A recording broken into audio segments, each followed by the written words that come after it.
Hello again. So rest days, rest weeks.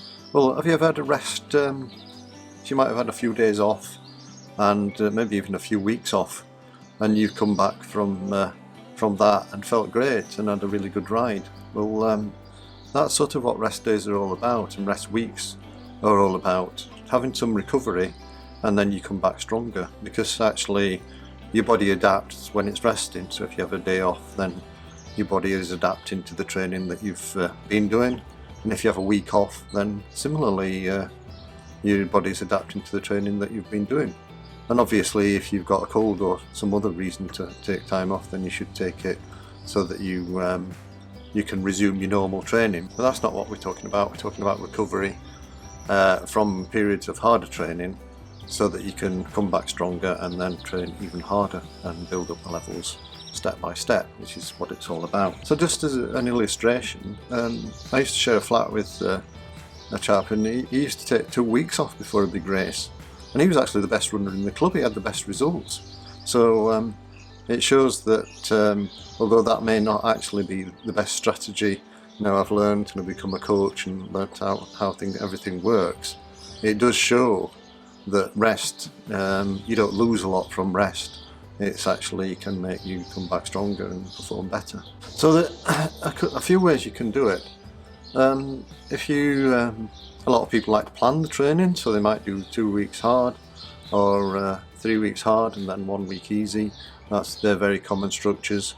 Or you can just go by feel. So you can train hard for a period of time, do some hard workouts, some recovery rides, some endurance training, and then when you feel you need a rest, take a few days off, and then train again. And I've got a colleague, or a friend who's quite a good cyclist, and that's what he does. He trains hard, and when he feels tired, he takes an easy day, and that's got him to be performing pretty well. He's doing some really good time trials, and he does some pretty good road races. You can use more hard metrics like heart rate variability, resting heart rate when you wake up, and use them to guide your recovery and when you train hard and when you train easy. And these things can work for some people, but my experience is it's better to take some sort of subjective, how you feel, into account, rather than just rely on the heart rate variability readings, because they can be overly optimistic. The baseline can change quite quickly, and therefore the guidance can be a bit variable, but it is a really useful guide.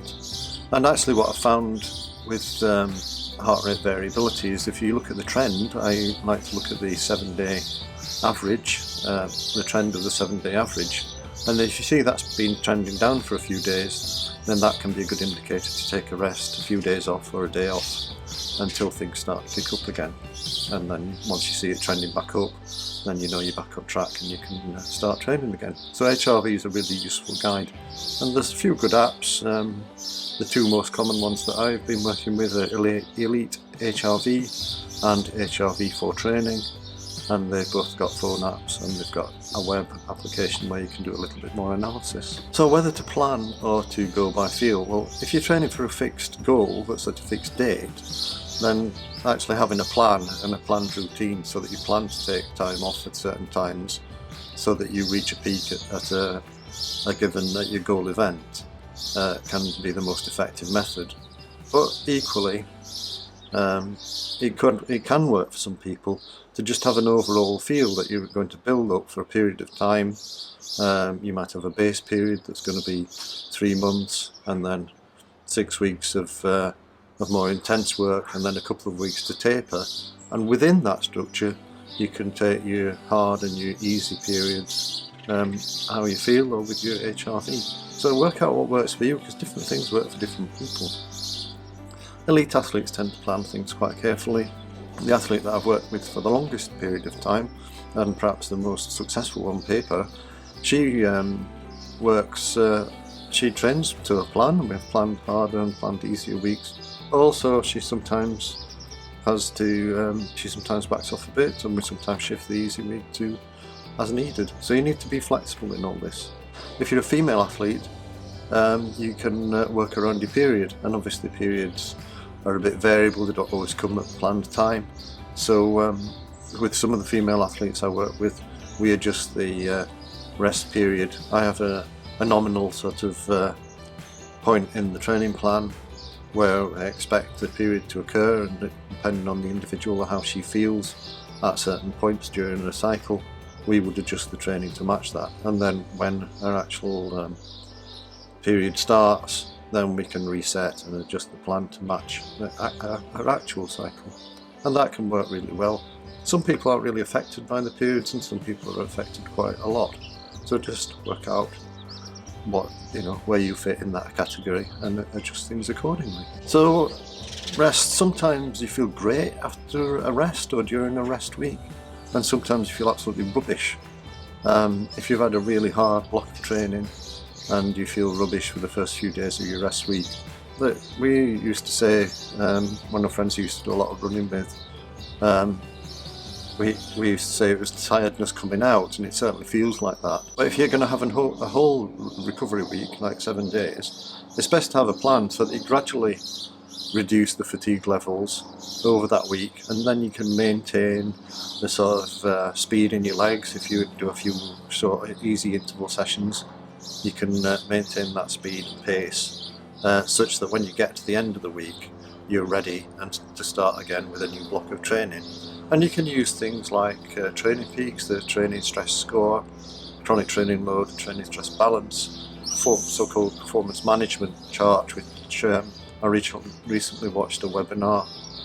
I was actually at a Training Peaks conference where somebody called it the training load management chart, which is actually a much better way to look at that performance management chart, because it's really measuring training load. It doesn't tell you how well you're going to perform, it tells you how hard you're training and how well recovered you might be, ignoring other factors like whether you're feeling stressed or you've got a cold or whatever. So bear in mind, it's a useful tool, but just use it as a tool, don't use it as an absolute answer to everything, and similarly with HRV.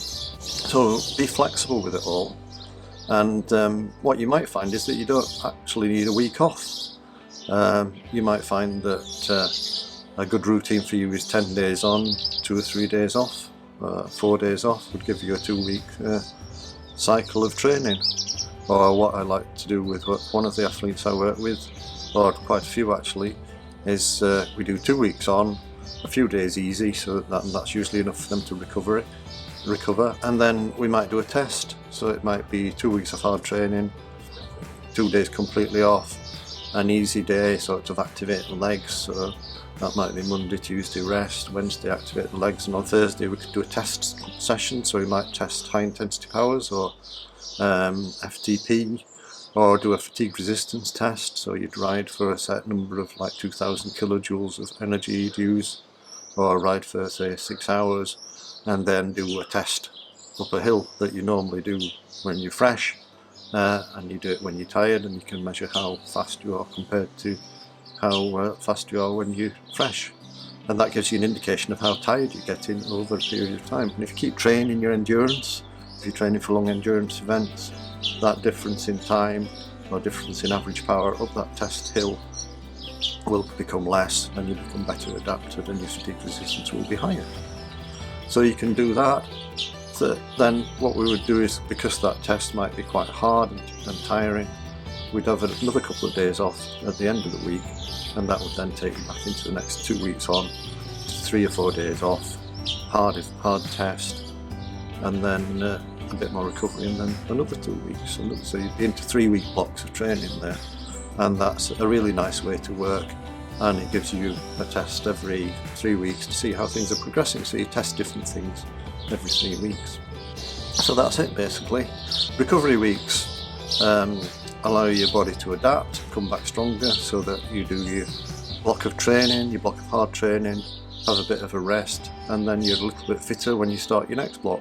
So you do your next block of training a bit harder, have a rest, you're a little bit fitter, next block of training a bit harder, and then you're building up to your goal event, or you're building up to achieve that goal of what you've been working on for that 6 to 8 week block of training, and then have a break, and then work on something else, and then you get towards your event and you've completed the plan to work on all your weaknesses and build on your strengths, and there you go.